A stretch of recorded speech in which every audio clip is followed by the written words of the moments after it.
divide 449 by 5 in a long division method.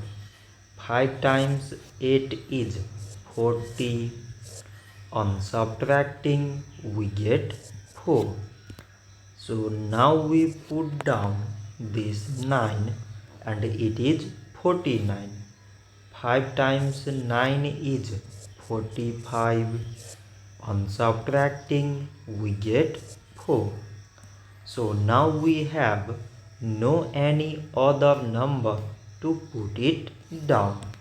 So we take here decimal so that we put 0.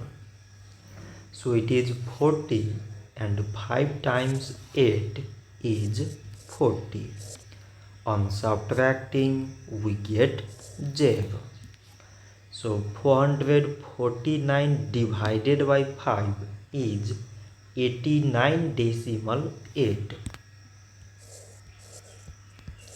So this much for today and thanks for watching.